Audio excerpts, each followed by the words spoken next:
కామారెడ్డి జిల్లా సదాశివనగర్ మండల పరిషత్ కార్యాలయంలో కంప్యూటర్ మానిటర్ 11 బ్యాటరీలు మాయమయ్యాయి. దీంతో పోలీసులకు ఫిర్యాదు చేశారు అధికారులు. అయితే ఫిర్యాదు చేసిన అనంతరం ప్రజా పరిషత్ కార్యాలయం మెట్లపైనే కంప్యూటర్ మానిటర్ లభ్యమైనట్లు తెలిపారు ఎంపీడీఓ సంతోష్ కుమార్. ఈ నెల 14, 15, 16 రోజున సెలవులు కావడంతో కార్యాలయానికి తాళం వేసి ఉన్న కార్యాలయంలో చొరబడి దొంగతనానికి పాల్పడినట్లు ఆయన వివరించారు.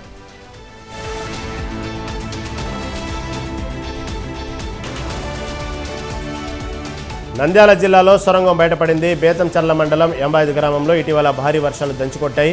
ఈ క్రమంలోనే ఓ రైతు పొలంలో సొరంగం బయటపడింది.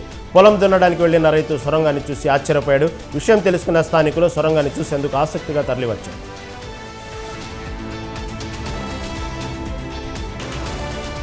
హైదరాబాద్ హయాత్ నగర్లో చైన్ స్నాచర్ రెచ్చిపోయాడు. బైక్పై వచ్చిన దుండగుడు రోడ్డుపై నడుచుకుంటూ వెళ్తున్న మహిళ మెడలో నుండి 3 తులాల పుస్తల తాడు లాక్కొని పరారయ్యాడు. ఘటనపై కేసు నమోదు చేసుకున్న పోలీసులు సీసీ కెమెరాల ఆధారంగా దర్యాప్తు చేపట్టారు. స్నాచర్ కోసం గాలింపు చర్యలు చేపట్టారు.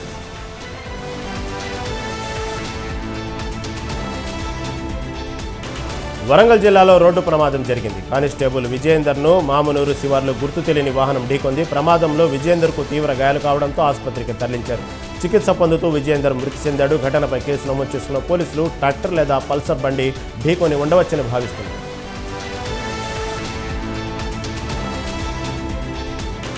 మంచిర్యాల జిల్లాలో ఆక్రమణపై దృష్టి సారించారు అధికారులు. చెన్నూరు పట్టణ కేంద్రంలోనూ ఓ ఇంటికి నోటీసులు అంటించారు. దీంతో అధికారుల తీరుపై మండిపడుతున్నారు స్థానికులు. నాడు మున్సిపల్ అధికారులు ఇంటి నెంబర్లను ఇచ్చి ఇప్పుడు అదే ఇంటికి నోటీసులు ఇవ్వడం ఏంటని విమర్శిస్తున్నారు. ఇక ఆ ఇల్లు ఓ దివ్యంగురాలిదని కావడంతో అటు రియాల్టర్పై ఇటు అధికారుల తీరుపై మరింత ఫైర్ అవుతున్నారు. మరోవైపు తన ఇంటికి కూల్చేస్తే చావే శరణమంటుంది వికలాంగురాలు.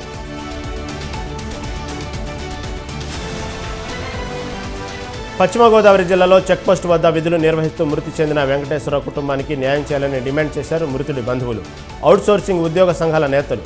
ఉండి నుంచి భీమవరం వెళ్లే రహదారి చెక్పోస్ట్ వద్ద అవుట్సోర్సింగ్ ఉద్యోగిగా విధులు నిర్వహిస్తున్న వెంకటేశ్వరరావు రొయ్యల లారీని ఆపే ప్రయత్నం చేశాడు. అయితే అతివేగంతో దూసుకొచ్చిన లారీ అతడిని ఢీకొనడంతో చికిత్స పొందుతూ మృతి చెందాడు. దీంతో నిర్లక్ష్యంగా లారీ నడిపిన డ్రైవర్ను శిక్షించాలని, అలాగే రొయ్యల కంపెనీ యాజమాని బాధ్యత వహించాలని డిమాండ్ చేశారు మృతుడి బంధువులు. వీరికి రాష్ట్ర మార్కెటింగ్ యార్డ్ తాత్కాలిక ఉద్యోగుల సంఘ నాయకులు మద్దతు తెలిపారు.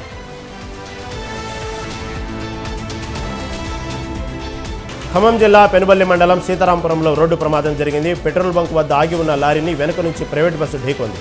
ప్రమాదంలో బస్సులో ప్రయాణిస్తున్న 3కి తీవ్ర గాయాలు కాగా మరో 7 స్వల్ప గాయాలతో బయటపడ్డారు. క్షతగాత్రులను వెంటనే చికిత్స కోసం ఆసుపత్రికి తరలించారు. అయితే ప్రమాదంలో ఎలాంటి ప్రాణ నష్టం జరగకపోవడంతో అంత ఊపిరి పీల్చుకున్నారు.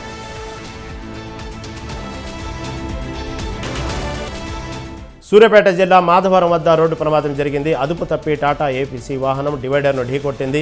ఈ ఘటనలో ఒకరు అక్కడికక్కడే మృతి చెందగా మరో 3 స్వల్పంగా గాయపడ్డారు. హైదరాబాద్ నుంచి గుంటూరుకు వెళ్తుండగా ప్రమాదం చోటు చేసుకుంది.